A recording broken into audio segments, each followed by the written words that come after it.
Hiya, thrill seekers. Go look at my blog, hardcorezen.info, and at my podcast, Hardcore Zen Podcast. Thank you. New stuff is on both of them. Maybe not new since the last time I made a video, but new enough. Okay, 3 years ago I put up a video called Spiritual Awakening is Bull. See, I censored myself just now. I didn't censor myself back then. I've since decided not to put bad words on my blogs and things, on my vlogs and blogs and videos. It got 32,000 views, more than anything else I've put. Well, no, I think there's some other video that got more, but it's really high up there. Most of my videos get about 1,000, maybe 2,000 views. This one got 32,000 and still counting, and 3 years later, people are still commenting on it. So I got this comment on it the other day, and I want to read it to you. Okay. It says, "A lot of just unscientific things said here. There is science now definitively showing that these awakening experiences are the default mode network of the brain going completely offline.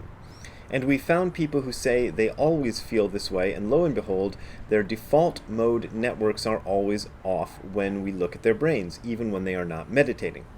Their brains don't look anything like a normal person's or even like some advanced meditators' brains. What is great about the new technology is that we can detect fraudulent claims of awakening, in scare quotes. But to say that no one has stabilized these states doesn't even jive with the latest science. Even if the occurrence of persistent awakening is rare, it exists."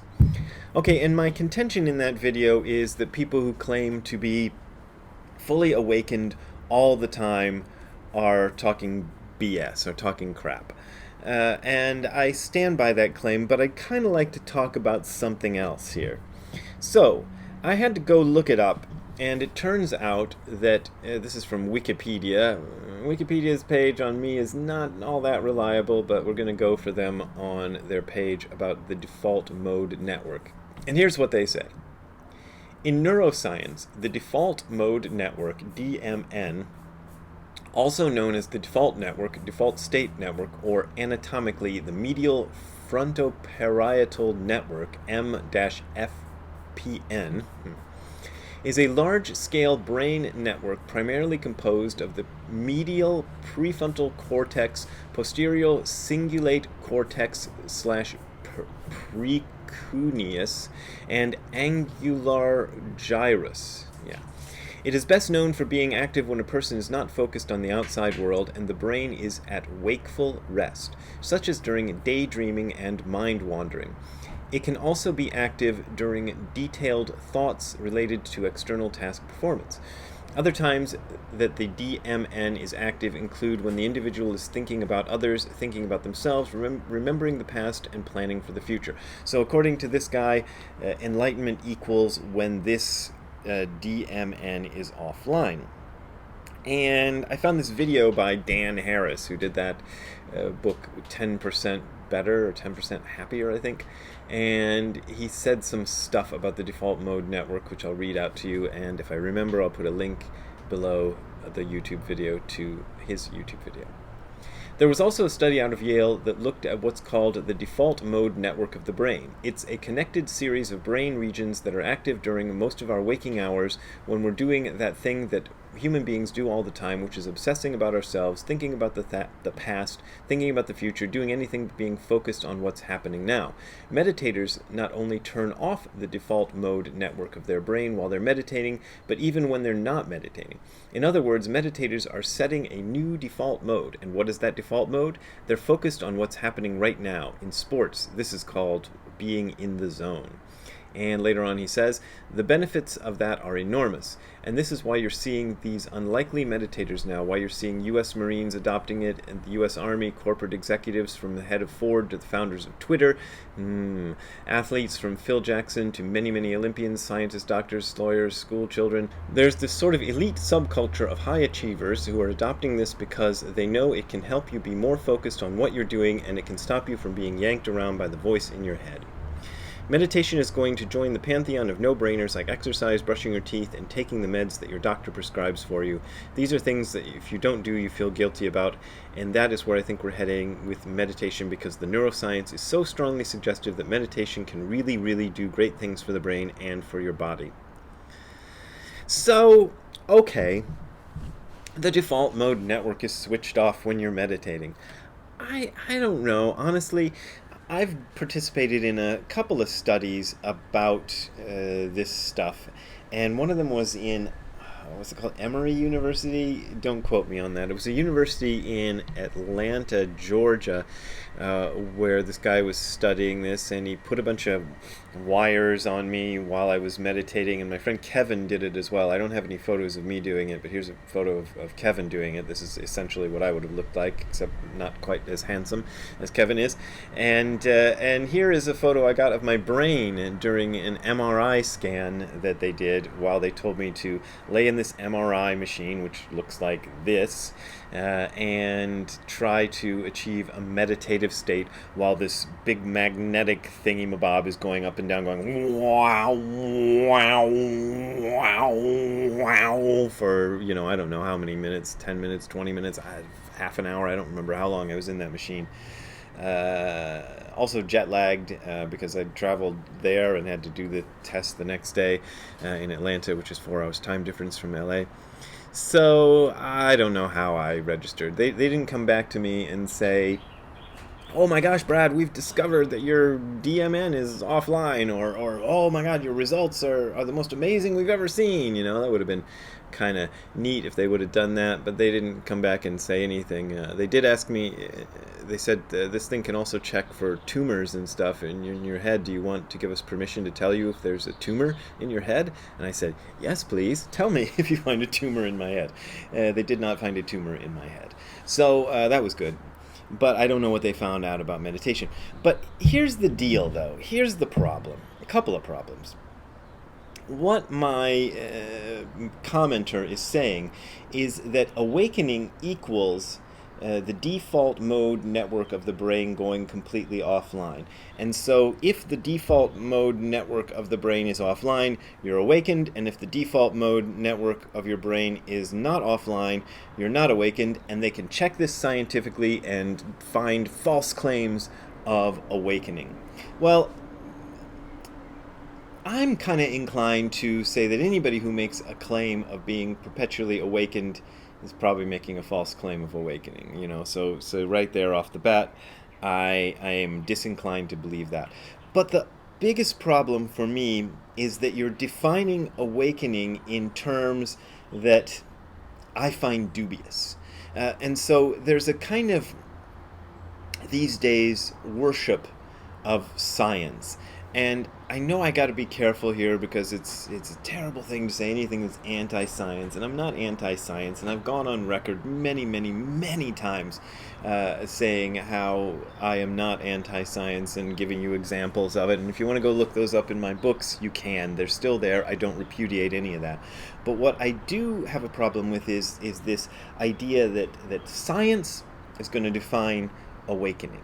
And awakening is going to be defined by science as, here are these things that we're going to measure in a laboratory with wires on your head, or maybe we'll stick a little thing up your nose and swirl it around and see if we get a false positive for awakening, or a false negative for awakening, or a positive for awakening, or negative.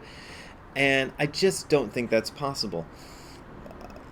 One of the problems with this approach, and if you're going to try to use it to establish something about Buddhism, right, is Buddhism has the idea that, as my teacher Nishijima Roshi used to say, and I think I said this in a video recently, matter is just stimulation of your sense organs. So, when you are measuring somebody's awakening, what are you doing? You're putting some stuff on his or her head, and I don't know how you're doing it, and then you're hooking it up to a machine, and then you're looking at that machine and seeing what that machine tells you, what the dials tell you, or what the printout tells you, or I don't know how they get the final results. But, you're looking at it.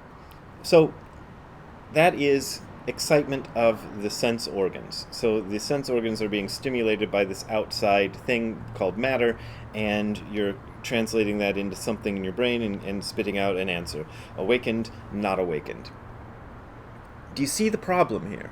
The problem is that you're measuring Buddhist enlightenment according to something that Buddhism says is not a reliable criteria in its most basic sense. In the most basic sense you can get to, as far as Buddhism is concerned, sense stimuli of the sense organs by a material object is not a reliable criteria.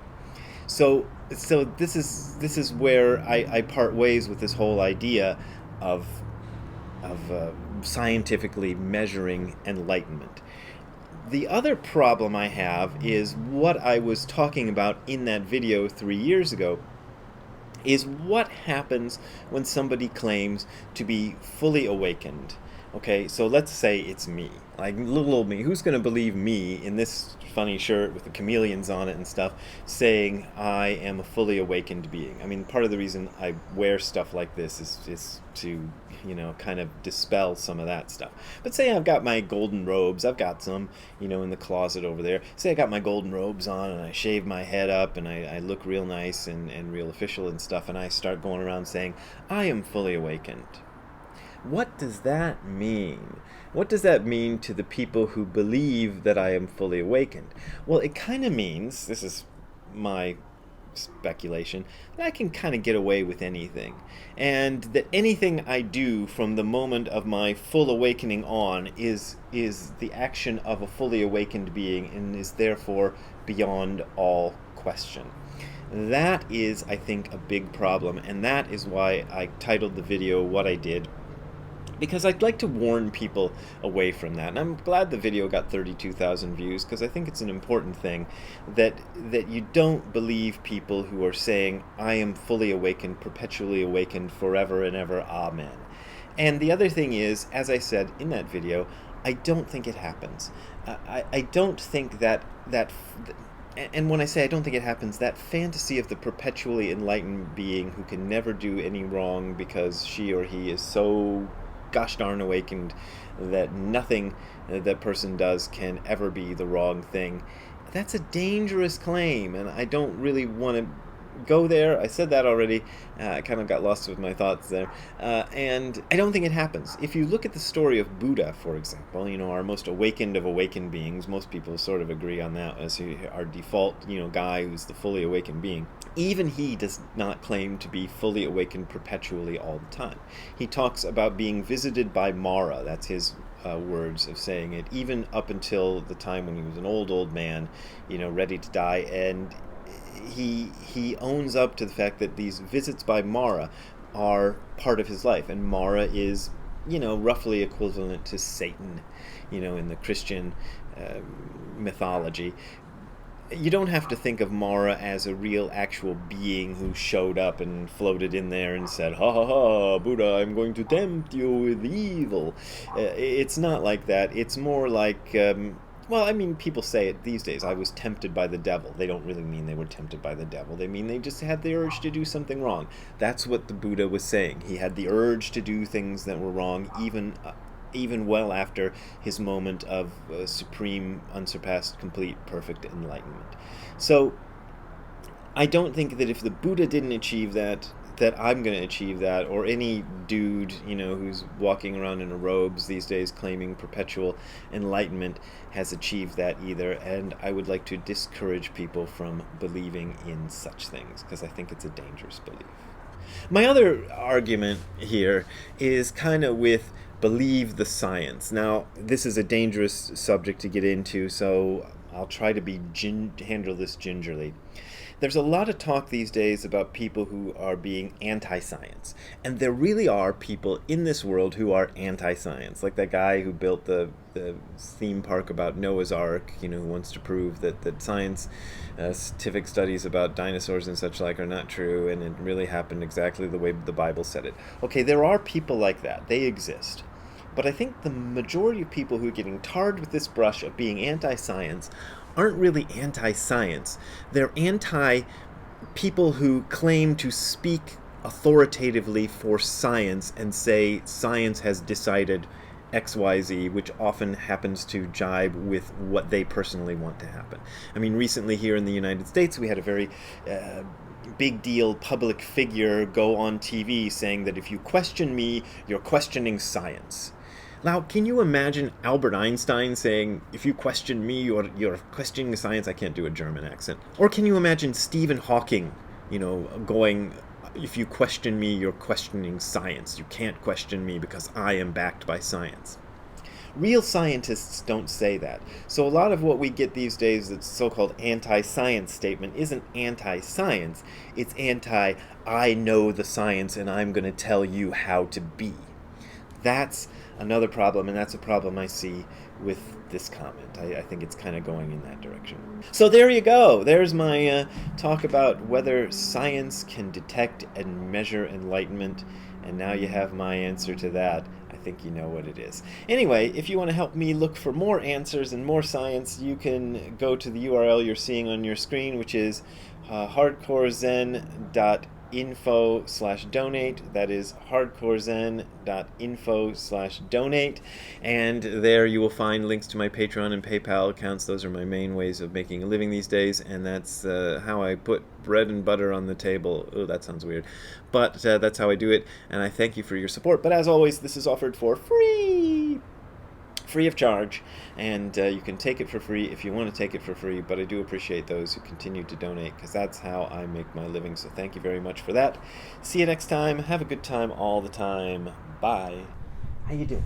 Do you think enlightenment can be detected and measured by science? What do you think of science, Ziggy? What do you think of science? Do you like the science that made this camera? No, not so much. Okay, see you later, Ziggy.